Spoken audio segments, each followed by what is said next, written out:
Hello, hi, and welcome to Empathic Fire. I am your reader, Jay. These are going to be general messages for the sign of Virgo in, oh gosh, what is this? Mid-February, there it is, 2021. What's going on, Virgo? How are you guys doing? I hope you are doing well. All right, guys, wherever you are in the world, hope you're safe, happy, healthy, and secure. Take care of yourselves and those that you know and love. Even extend some of that love and nurturing and kindness to people that you don't know.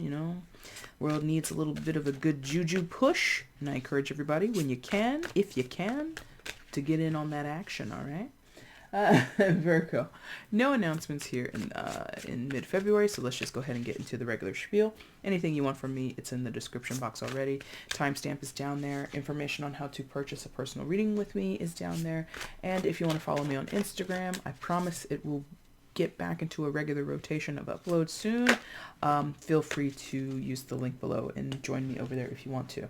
Five of Cups flipped out here before we started, so some of you might be a little sad, or you're in a situation, or you're dealing with someone who's in a situation where emotional fragility is a phrase that just popped into my head. So you or someone you're dealing with feels emotionally fragile, or there's just like this, disappointment.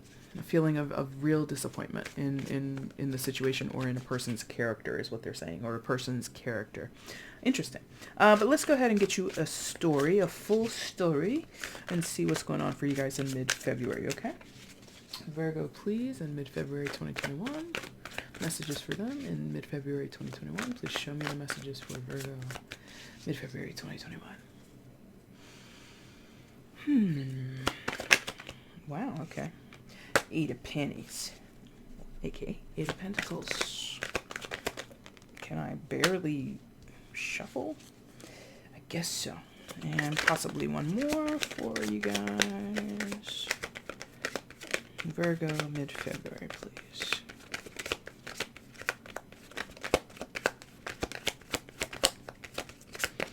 No, okay. This, suddenly feels really stubborn, this energy, out of nowhere, just, became really rigid.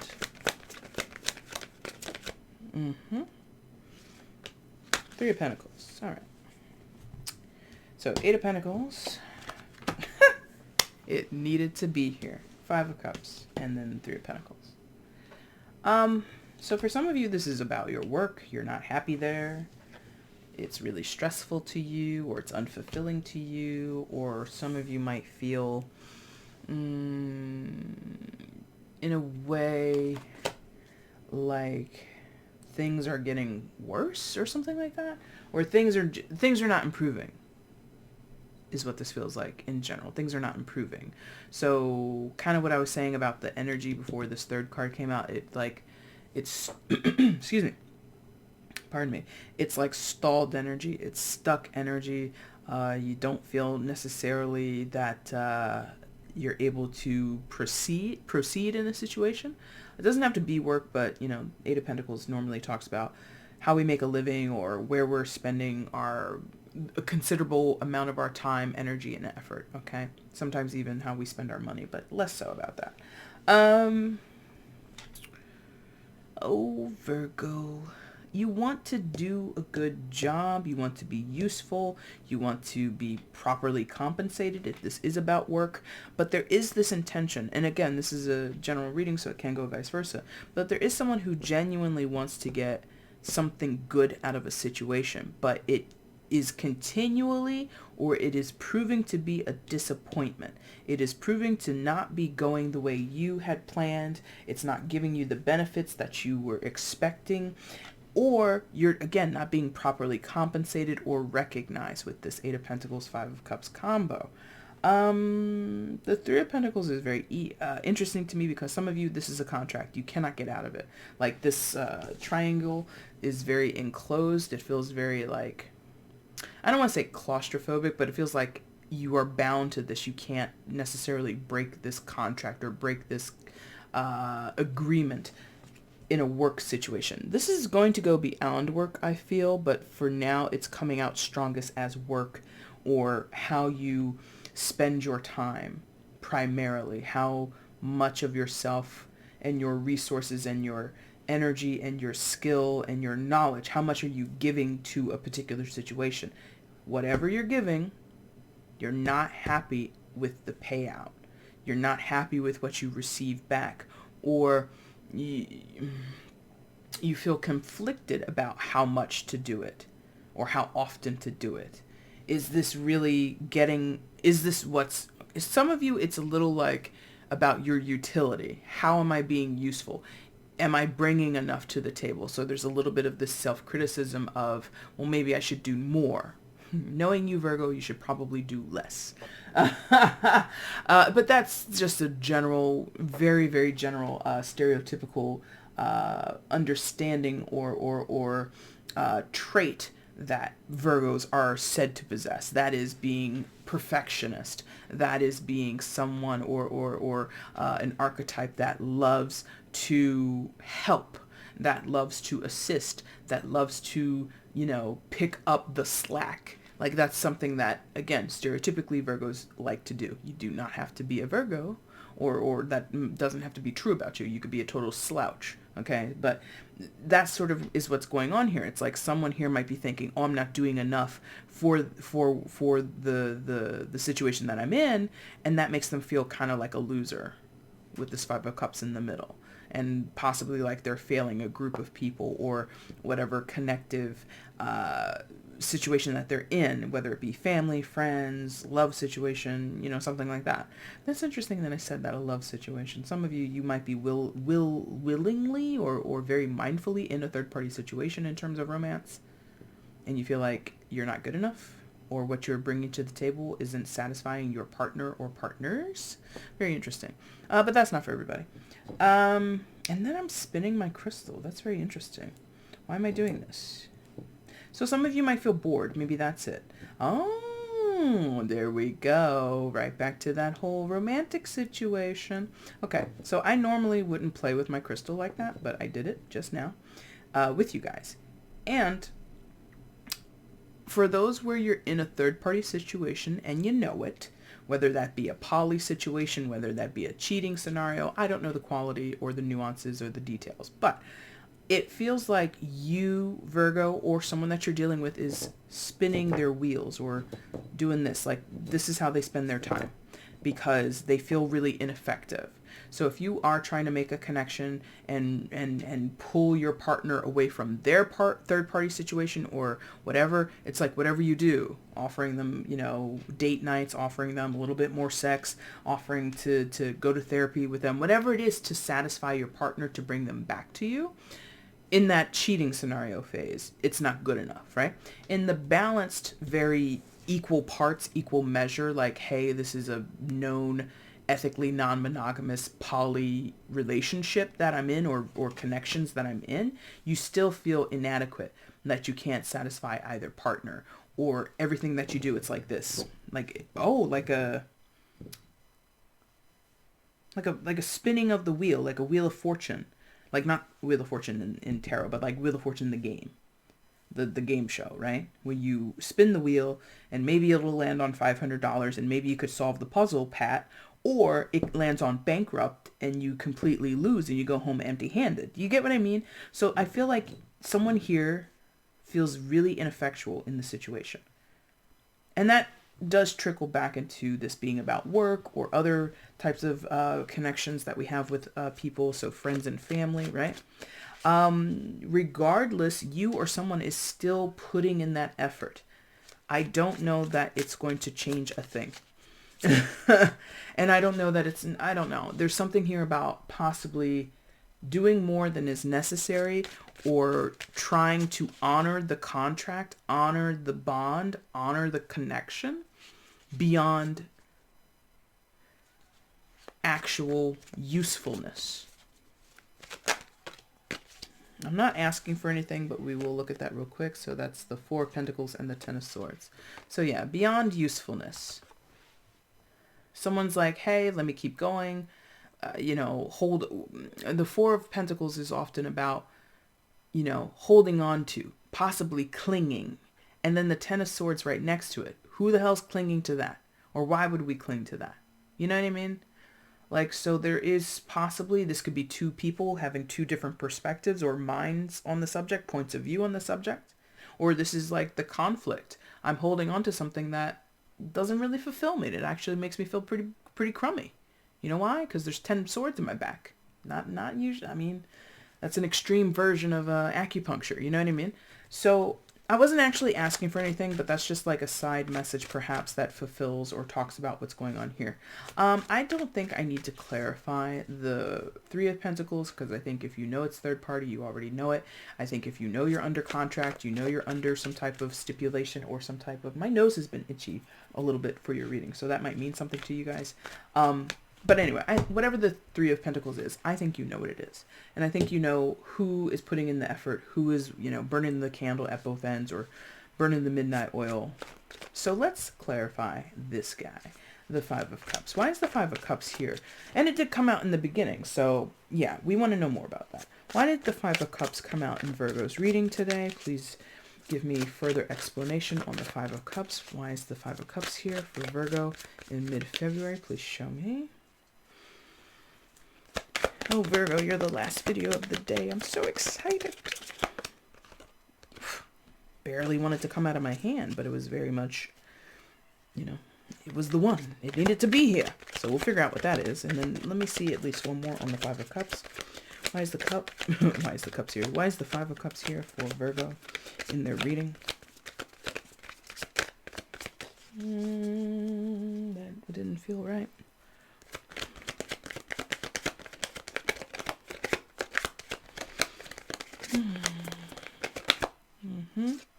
Chariot. Okay. So the first card out was the Lovers and the Chariot. Okay. So I gotta be honest. This quickly on its face looks like somebody running away from a connection. Okay. Somebody turning their back on it. Now, which connection, especially if you're in a third party situation, you know, whether it be the cheating scenario or the polyamorous thing, I don't know. But on its face, this looks like somebody who does not want any part of it. That's their choice. We cannot, you know, hold people hostage in love just because maybe they're a soulmate. Okay? So caveat with that, Lover's card, Major Arcana for Gemini and Chariot, Major Arcana for Cancer. Could be dealing with either of the signs or neither of them. It is a general. But Lovers is touted as one of the cards of soulmate in the tarot. In Jay's estimation, 3 things, my friends, 3 things. 1, soulmates do not have to be always romantic partnerships, although for some of you it damn well is in this reading. Number 2, they do not have to last your whole life long. Okay, they could be here for like 15 years, 5 days, 50 years, it does not matter.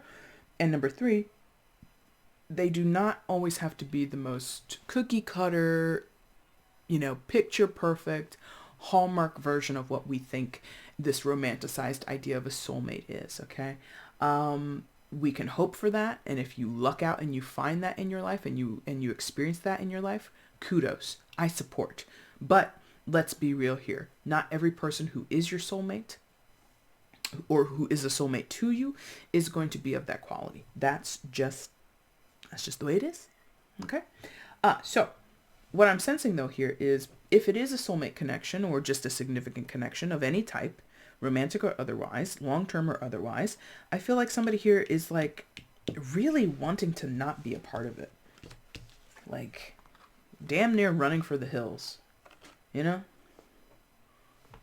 Like if they had wings to fly, or, you know, a DeLorean or a chariot that flew through the sky, that's what they would do.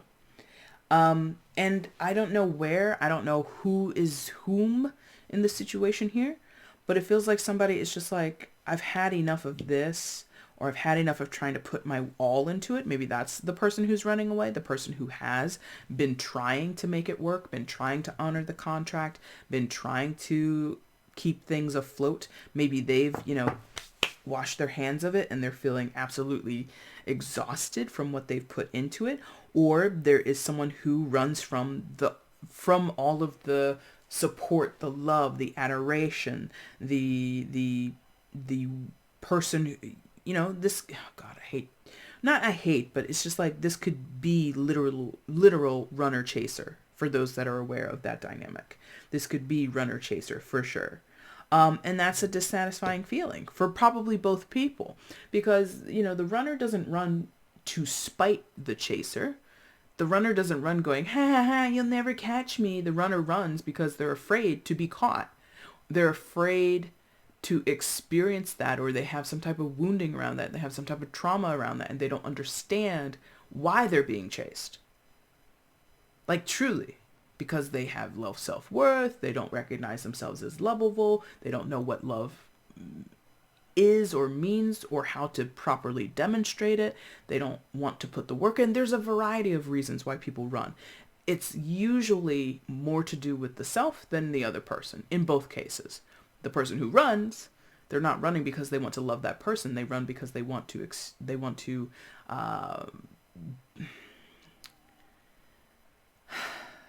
it's like they can never be satisfied or something like that. I don't want to get into it because my understanding of it is way different than I think most, well, maybe not way different, maybe not most, but it is a little bit different than some other readers, I believe. But if that's your dynamic, you know where you fit in, and you kind of understand who is running and who is chasing. And it could be a flip. They're letting me know now. It could be a flip. It could be a change in fortune, is what they're saying. So it could be that the person who was running before is now chasing, and the person who was chasing is now running. And that could be after things have been so dissatisfactory for so long. Things didn't pan out the way one or both of the people had planned, or all three of the people, if it's that type of relationship, right? And again, this does not have to be romantic, although for many of you it is. So that's what's going on here. That's the dissatisfaction here. That's where someone has possibly, because the Five of Cups traditionally talks about what is spilled out. The contents of the cups are spilled out. Not all of them sometimes, but at least three of them usually. Have been spilled out. And so that could be sort of what encourages another person or someone here to kind of want to disengage. You know, the cups have been spilt and it's not recognized. It's not appreciated. The effort, the can do, it's something about that. There's a disconnect over possibly the disconnect. It's very interesting. Where are we at? Oh yeah. Let's go ahead and get you. Wait, we're not done here. It feels like, because this Chariot is more than just running away from the lovers. This Chariot is more than just trying to get an exit strategy away from whatever the lovers represents. It's also trying to go somewhere. It does have a destination. I don't know what it is. Like, it doesn't feel super clear to me. And I mean, judging by the art here, this woman in the Chariot might not have an actual destination. So it could just be, you know, trying to break free or trying to move forward for the sake of moving forward. But at the same time, I think the general gist of this trajectory, of this push away from, or this run away from, is to find actual fulfillment elsewhere. Because the Five of Cups is like, you know, best laid plans, but they never really transpired or actually developed into anything. So it's possibly trying to reroute or redirect the previous good intention in another direction. Maybe that's what the Three of Pentacles is about. Moving from one relationship to the next. Be careful with that. Be careful with that, Virgo. All right, so let's get some advice for Virgo, and then we're going to wrap up. Well, not going to take that. This almost fell on the floor there. I think that was the Two of Cups, too. And look what came out again, the Ten of Swords. Was that the Two of Cups? Let's just look-see. Just look-see. Yep, it was the Two of Cups. So for some of you, you definitely have some type of soul connection with a person that you or they might be ignoring, or you are now dissatisfied with. Either way you slice it. Either you're running away from it, never experiencing it before, you're like avoidant of it, or they're avoidant of it, and all the energy and effort put towards it is just like rebuffed, and it's just like not well received, or it's been endured, it's been experienced, and now we're over it. Do you get what I mean? Advice, please. For Virgo in this situation. What is the advice for Virgo in this situation, please? What is the advice for Virgo in this situation? Please show me.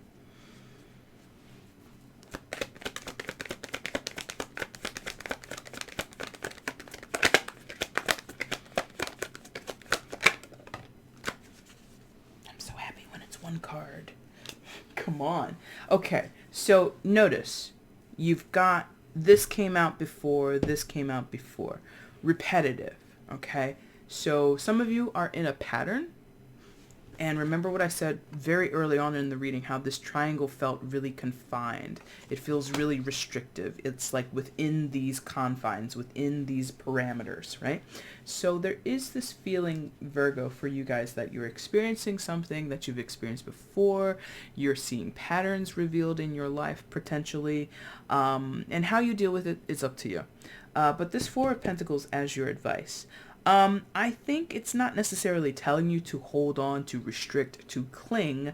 You might need to recognize if you do that, or someone around you is doing that. That might be the advice is like take note of who is clinging to you or how you're clinging to other people, right? I think the Four of Pentacles is more speaking to don't lose your head here. So don't lose your cool in some cases, like, keep yourself in check. Don't, fly off the handle in any of the situations that you might be dealing with, or your particular situation, I should say. But then also don't lose your sense of self. Four of Pentacles can also, beyond just being about clinginess and stuff like that, Four of Pentacles can be about preservation. It can be about not taking unnecessary risks or taking mitigated risks, measured risk. Don't be foolish. Do you get what I mean? And that could speak to what I was saying about the Chariot energy, how someone might be running away or bursting forward without necessarily having a plan or a destination. Does that make sense? So if you're the Chariot person, Virgo, or whoever resonates with the Chariot energy, you might need to devise an actual plan or strategy. What is the end game here? Where do you want to end up? You're flying through the sky. You're going to have to come down eventually. So where do you want to land? Do you get what I mean? All right. Virgo, that is your reading for mid-February. If you like this reading, that's cool. Hit the like button. So yeah, please hit the like button, leave a comment.